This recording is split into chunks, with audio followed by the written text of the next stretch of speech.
Great.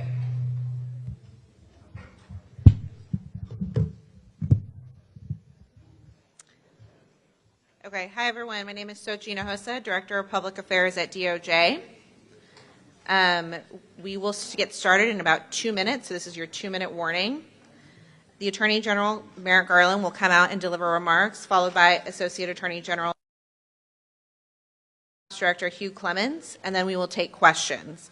In terms of questions, I will be seated here at the corner. I'll call on outlets when you raise your hand, and then I will call last question, and then that will be the end of the press conference. Okay? 2-minute warning.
Good morning. Last night I met with some of the survivors and the loved ones of the victims of the horrific mass shooting at Robb Elementary School. I came here to tell them that the United States Department of Justice has finished its critical incident review. In undertaking this review at the request of the then mayor, the Justice Department committed to using our expertise and independence to assess the law enforcement response to the shooting and to provide guidance moving forward. As I told families and survivors last night, the department's review concluded that a series of major failures in leadership, in tactics, in communications, in training, and in preparedness were made by law enforcement leaders and others responding to the mass shooting at Robb Elementary. As a result, 33 students and 3 of their teachers, many of whom have been shot, were trapped in a room with an active shooter for over an hour as law enforcement officials remained outside. I also told the families and survivors how deeply sorry I am for the losses they suffered that day and for the losses they have suffered every day since. I told them that the priority for the Justice Department in preparing this report has been to honor the memories of those who were taken from them. And I told the families gathered last night what I hope is clear among the hundreds of pages and thousands of details in this report. Their loved ones deserve better. The law enforcement response at Robb Elementary School on May 24, 2022, and in the hours and days after, was a failure that should not have happened. We hope to honor the victims and the survivors by working together to try to prevent anything like this from ever happening again, here or anywhere. I'm now going to turn to the key observations and recommendations of the report. On May 24, 2022, at 11:33 a.m., an active shooter wearing body armor and equipped with a high-power AR-15 rifle entered Robb Elementary School and began shooting into classrooms 111 and 112, which shared a connecting door. Within minutes, 11 law enforcement officers from the Uvalde Consolidated Independent School District and the Uvalde Police Department arrived inside the school. Hearing continued gunfire, 5 officers immediately advanced toward classrooms 111 and 112. Within seconds, shots were fired from inside the classroom. Shrapnel hit 2 officers, and all responders retreated to cover. A single officer then made additional attempts to approach the classrooms, but after 11:40 a.m., no more attempts to enter the rooms were made until 12:48 p.m., more than an hour later.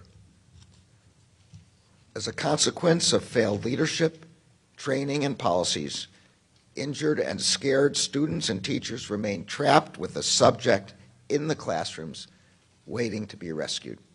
Survivors later shared that they heard officers gathered outside the classrooms while they waited.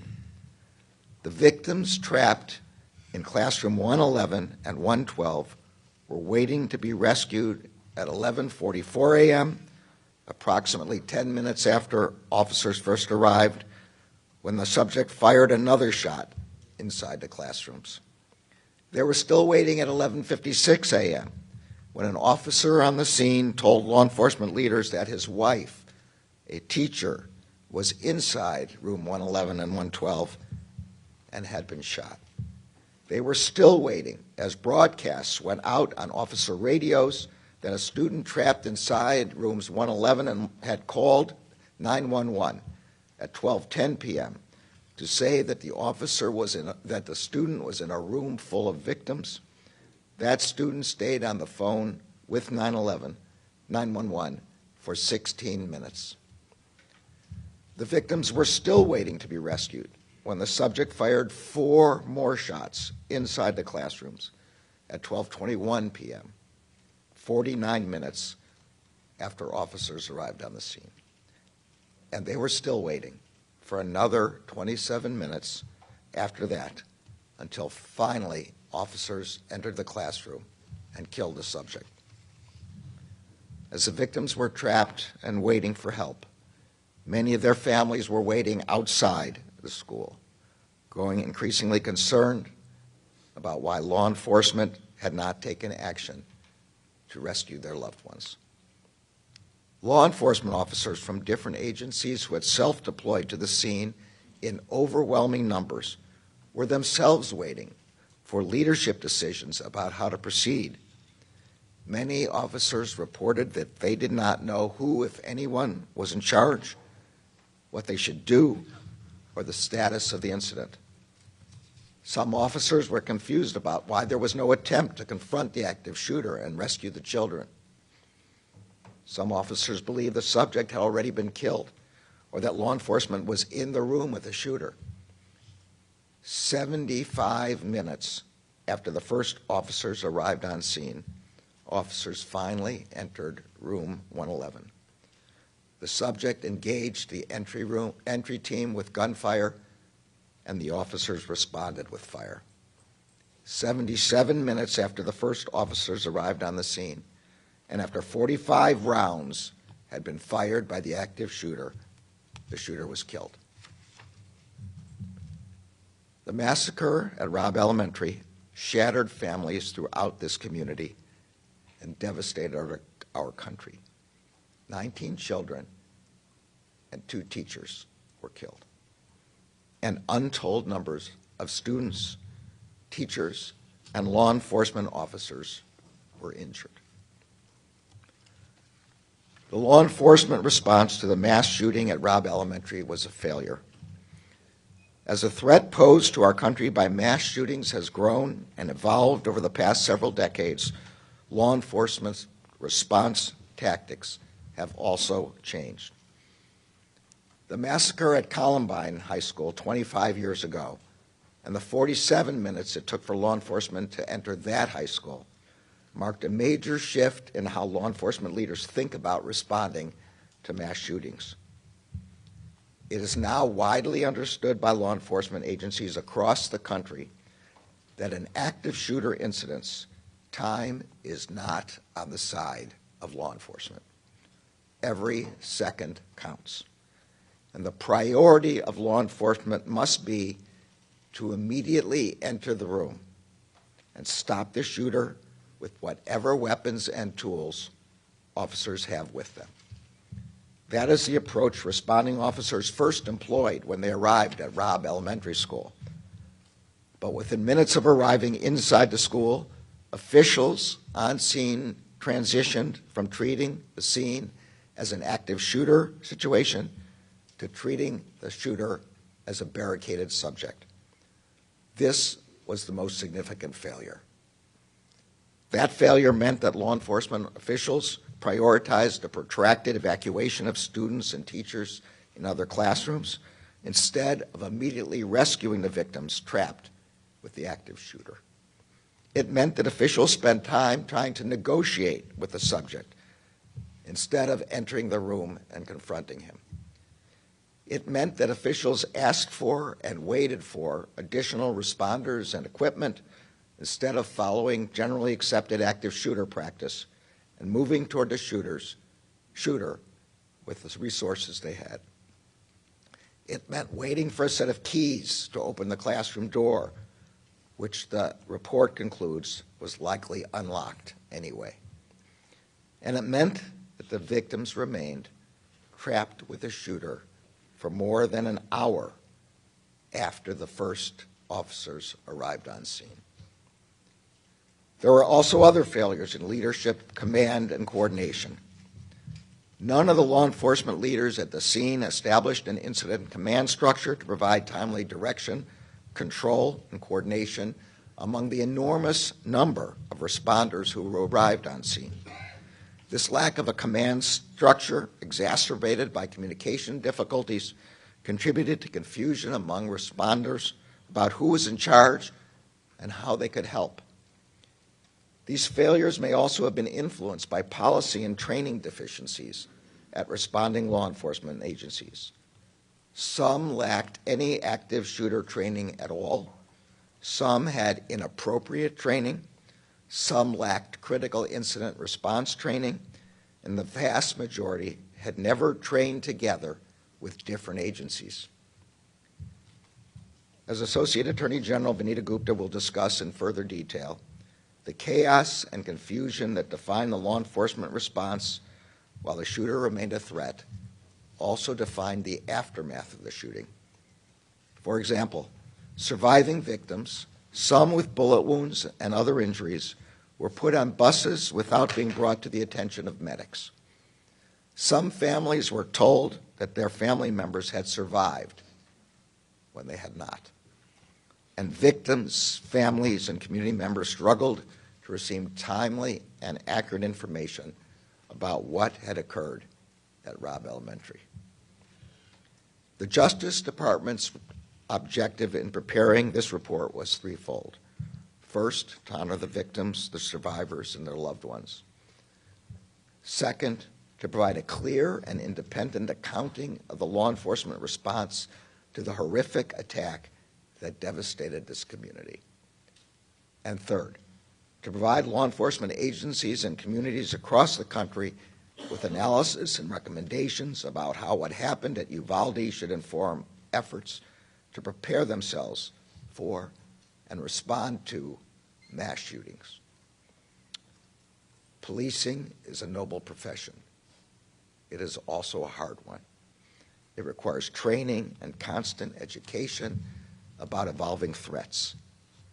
The report includes widely accepted recommendations that have been adopted by law enforcement agencies across the country about how to prepare for and respond to active shooter situations.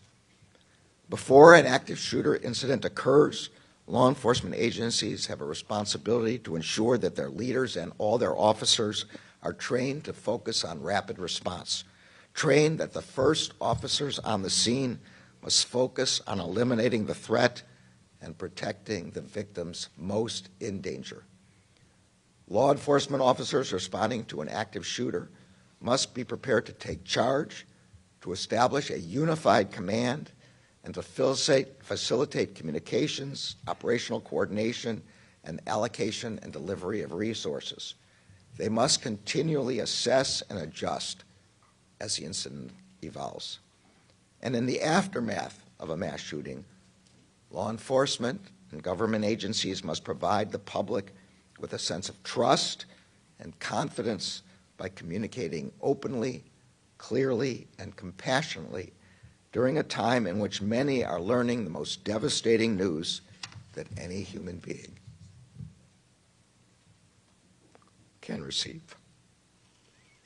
The victims and survivors of the mass shooting at Robb Elementary on May 24th, 2022 deserve better. First and foremost, the 19 children and their 2 teachers who were stolen from their loved ones should be here today. They never should have been targeted by a mass shooter. We must never forget the shooter's heinous act that day. And the victims and survivors should never have been trapped with that shooter for more than an hour as they waited for their rescue. The families of the victims and survivors deserve more than incomplete, inaccurate, and conflicting communications about the status of their loved ones. This community deserved more than misinformation from officials during and after the attack. Responding officers here in Uvalde, who also lost loved ones and who still bear the emotional scars of that day, deserve the kind of leadership and training that would have prepared them to do the work that was required. Our children deserve better than to grow up in a country where an 18-year-old has easy access to a weapon that belongs on the battlefield, not in a classroom. And communities across the country and the law enforcement officers who protect them deserve better than to be forced to respond to one horrific mass shooting after another. But that is the terrible reality that we face. And so it is a reality that every law enforcement agency in every community across the country must be prepared for. No community and no law enforcement agency should have to face that threat alone. That is why we came to Uvalde, and that is why we are releasing this report. The Justice Department remains committed to working in partnership with communities across the country and with the law enforcement agencies working to protect those communities every day. In particular, we stand ready to help communities and agencies prepare to respond to a terrible incident like the one that occurred here. We have concluded the department's review, but we know that the work of healing here in Uvalde is only beginning. We are humbled and grateful to stand with this community as you remember and honor your loved ones. I will now turn the podium over to Associate Attorney General Vanita Gupta. Her leadership has been key to the department's efforts to conduct an independent, fair, and comprehensive review of the horrific mass shooting of May 24th and its aftermath.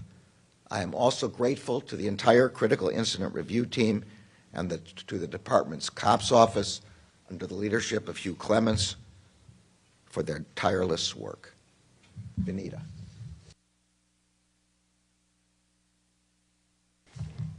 Thank you, Mr. Attorney General. It is hard to look at the truth that the law enforcement response on May 24th was an unimaginable failure and that a lack of action by adults failed to protect children and their teachers. But we cannot look away from what happened here. We cannot look away from these children, and we cannot look away from what happened in Uvalde. On May 24th, 2022, this community lost 19 beloved children and 2 cherished teachers at Robb Elementary School. In the days and weeks following, this community also lost a sense of faith and trust in their own neighbors and institutions as they tried to make sense of what happened on the 24th and were unable to get the answers they needed. During that time, the then mayor of Uvalde called me to ask the Justice Department to conduct an independent review of what had happened and what went wrong on May 24th and in the days that followed. Shortly after, the Justice Department began its review. The Attorney General just gave a sense of the detailed timeline that we have laid out and the cascading failures that occurred over the course of 77 minutes between when law enforcement arrived on the scene and when they finally entered the classroom. But we also know the pain and the failures and missteps did not end when law enforcement finally entered the classrooms and rescued the survivors. It continued at minute 78, when it became clear that because there was no leader, there was no plan to triage the 35 victims in classrooms 111 and 112, many of whom had been shot. Victims were moved away without precautions. Without appropriate precautions, victims who had already passed away were taken to the hospital in ambulances, while children with bullet wounds were put on school buses without any medical attention. In the commotion, one adult victim was placed on a walkway, on the ground, outside to be attended to. She died there. The reunification and notification process for families was similarly chaotic, and as some of the families described, truly deeply painful. During and after the 77 minutes, families and survivors received unclear and sometimes conflicting information about where to go to reunite with their loved ones. Many family members waited at the school for hours without status updates, not knowing where their children were, if they were safe or hurt or even alive. Families searching desperately for their loved ones were sent to different places all across town: the high school, the civic center, the hospital. Some of these details are gut-wrenching. Families hearing about the need for autopsy results as the first indications that their loved ones may not have survived. At one point, hours after the shooting, an official incorrectly told families waiting for their children at the civic center that an additional bus of survivors was coming. It did not. Inaccurate and inconsistent public communications, including social media posts and press conferences, only made things worse. At 12:06 p.m., law enforcement posted on Facebook, reassuring parents that, quote, students and staff are safe in the buildings, close quote.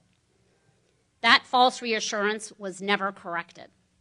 An hour later, law enforcement inaccurately posted on social media that the shooter was in custody. That post, too, was never corrected. Both impromptu and scheduled news conferences and media engagements contained inaccurate, incomplete, and at times conflicting information. Mirroring the failures of the law enforcement response, state and local agencies failed to coordinate, leading to inaccurate and incomplete information being provided to anxious family and community members and the public. We also know the pain following a tragedy like this endures, and that the support this community needs has often been missing. And we cannot talk about what happened at Robb Elementary School without reckoning with the fact that this tragedy took place somewhere all children should feel supported and cared for and safe.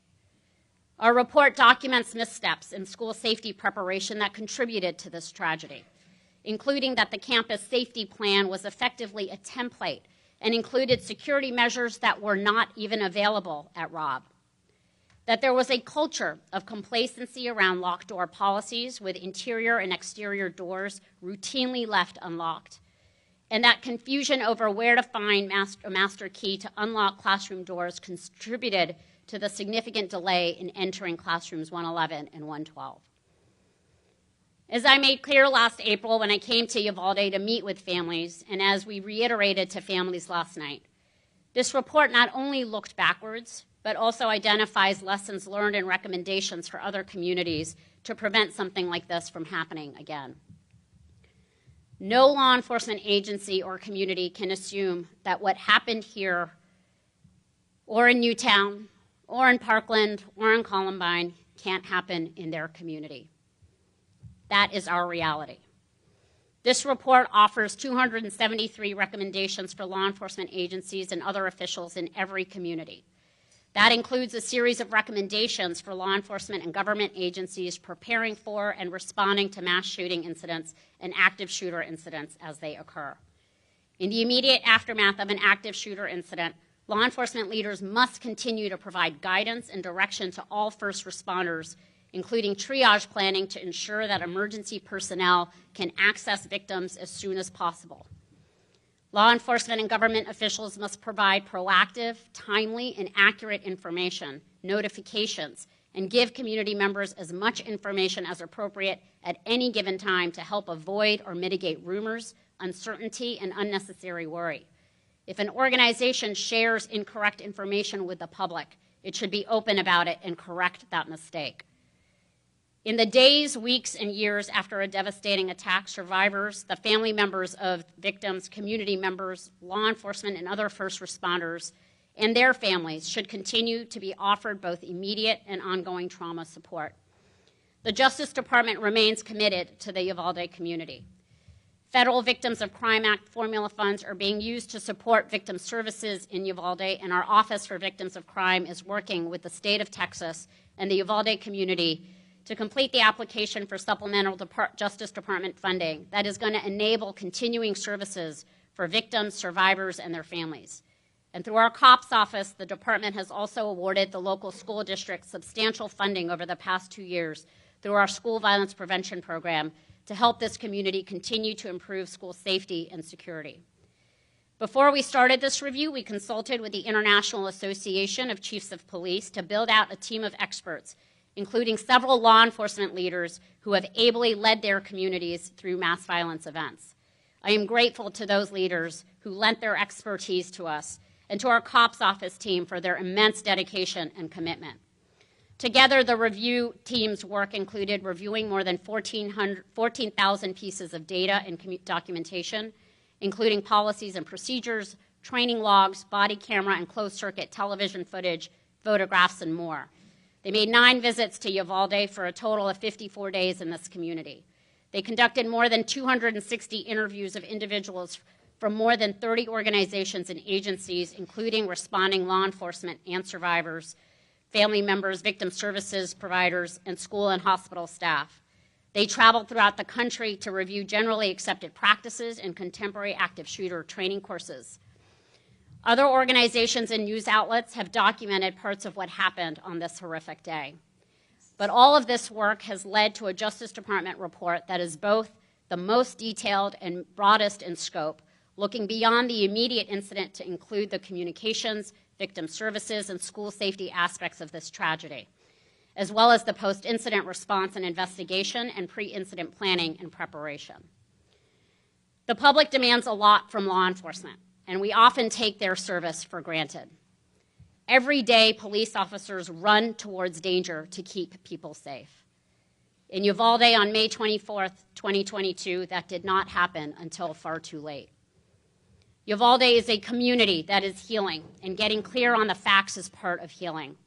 So too are the beautiful, powerful murals all over this city commemorating each child and teacher killed on May 24th. And so too is enacting change in policies and practices to help make sure these failures do not happen again. While it took time for the Justice Department to examine the facts and put this report together, our commitment to the Uvalde community does not end here. Through available funding, resources, victim services, technical assistance, and training, we will support Uvalde and communities across the country in their efforts to prevent and address violence. Just as we have looked back, we will look forward. We are committed to honoring the memories of the lives that were lost here by working to build a future where all of our children, their loved ones, and their teachers can feel cared for, supported, and protected. I will now pass this to Hugh Clements, the director of our COPS office. Good morning, and thank you, Mr. Attorney General and Associate Gupta. I know that nothing can take away the pain suffered by the families, the survivors, and the entire Uvalde community.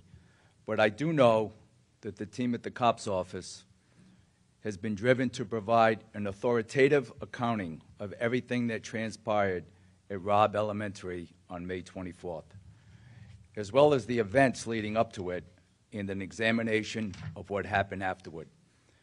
As someone with 38 years of law enforcement experience, and 12 of those as chief of the Providence Police Department, I know the importance of having the right policies in place, the right training, and the right partnerships, especially law enforcement partnerships with schools, communities, and other agencies and first responders. This report stresses the importance of those working relationships and how invaluable they are, especially when there's a critical incident. Of course, no one ever thinks something like this is going to happen in their community until it does, which is why the recommendations we provide in this report are so critically important. Unfortunately, the review of the mass shooting at Robb Elementary School is not the first critical incident review that the COPS office has conducted. But having done this before, we know the value of the information provided. Other critical incidents reviews that the COPS office has authored in the past include the reports on the terrorist shooting in San Bernardino, California, and the Pulse nightclub in Orlando, Florida. We heard from the agencies involved how valuable these reports were, and we know from talking to agencies across the country how they have incorporated the recommendations shared into their own planning. We have seen how vitally important preparation is, how important it is to have the right policies and procedures in place, how incredibly important training is, and how critical it is that agencies train together. Reviews such as this can be tremendously helpful and important to both law enforcement agencies and the communities they serve, as they work together to see how they can improve policies, procedures, systems, and most importantly, relationships. We talk about that and much, much more in this report, which I know is going to be a very important resource to law enforcement agencies in the months and the years to come. You will see in this report that the team has worked diligently in carrying out a number of critical steps, including developing a complete incident reconstruction, reviewing thousands of relevant documents, conducting site visits, and interviewing a wide variety of stakeholders.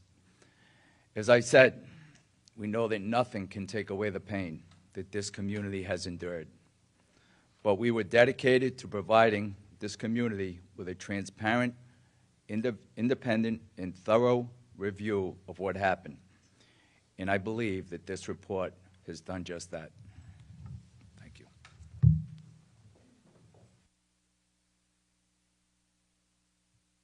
Thanks. Mr. Attorney General, you just described how this report documented profound failures by law enforcement, but the report also makes a point of withholding the names of all but the most senior law enforcement officials. Does this report sufficiently hold accountable the individuals responsible for failures? So the report is an analysis of what happened at Uvalde, including by everyone at Uvalde, all responding agencies. It concludes that this was a failure of leadership, and so all members of the leadership who failed were identified. It also identifies individual officers by rank and by what agency they're from, but the standard practice of the Justice Department in these critical incident reviews is not to name those who are not listed as at fault, and particularly not to name those in lower ranks who acted on the scene. Next question. Mr. Attorney General. Case at 12. I have two questions for you, Mr. Attorney General. Your report here names Pete Arredondo and Mario Vargas as leaders in this incident that happened at Robb Elementary. Had they acted in the way that was put out as guidelines after the Columbine shooting, would lives have been saved on May 24th?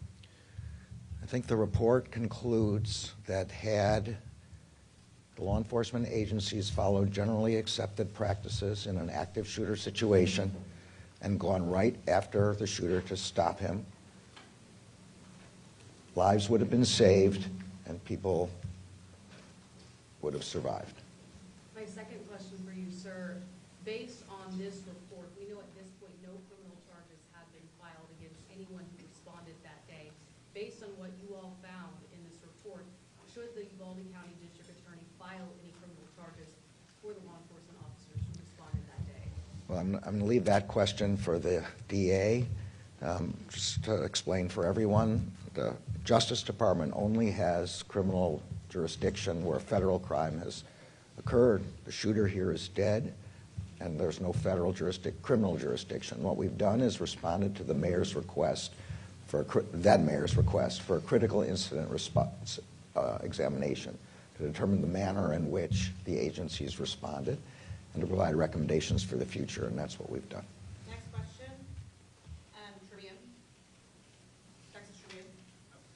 Mr. Attorney General, you identified one of the objectives of this analysis to provide law enforcement agencies with recommendations, and there are nearly 300. Could you talk a little louder? Which recommendations do you think law enforcement agencies should undertake immediately? What's the most urgent issue? Yeah, so the most significant failure, and therefore the most significant and urgent thing for law enforcement to do, is active shooter training, which provides that when an active shooter is in a building or anywhere else, the first priority is to stop that shooter and to remove people who are immediately endangered by that shooter. And that requires tactical training. That's the first thing. Say the second thing is critical incident response. Establishing who's going to be the on-site commander, making clear to all other agencies that that person will be the on-site commander. That, again, requires training and practice and response. Quick follow-up to Last, that. go ahead. One more and then Should joint training be mandated across the country? I'm not sure what the word mandated here means. I think it's absolutely necessary that in any circumstance where there's going to be more than one agency responding, and that's going to be in any school situation, all the possible agencies should train together in order to establish lines of communication, command structure, and communications structure in particular. Here radios were not interactive. People did not have a way to talk to each other, and make sure that everybody's following the same strategy. last question, Uvalde Leader News. Mr. Attorney General, some have suggested that our police response was typical for mass shooting, in fact, even better in many cases. And I use the Pulse nightclub event as a comparison. It took 3 hours to go in and put down that killer. And there were phone calls back and forth. How do you speak to that? So actually, I'll let Hugh talk about specifically about the Pulse nightclub, but I will say that what I've described and what the report describes is clearly the generally accepted response to an active shooter. We did a survey across the country, and the experts who were involved in this examination are experts in exactly this subject of active shooter, and there's no doubt that the standard practice is the one I've described. And I'm going to let Hugh answer that specific question. I would say, honestly, I don't know if that's entirely true. I will tell you this report is comprehensive. It's extensive. I urge you all to read it, the executive summary, all hundreds of pages. I will say there was a epic, complete lack of leadership, unity of command. There was no incident command set up. That's not the case with the Pulse nightclub. And so in this particular one, in comparison, that is not entirely true, and the response was a failure of leadership.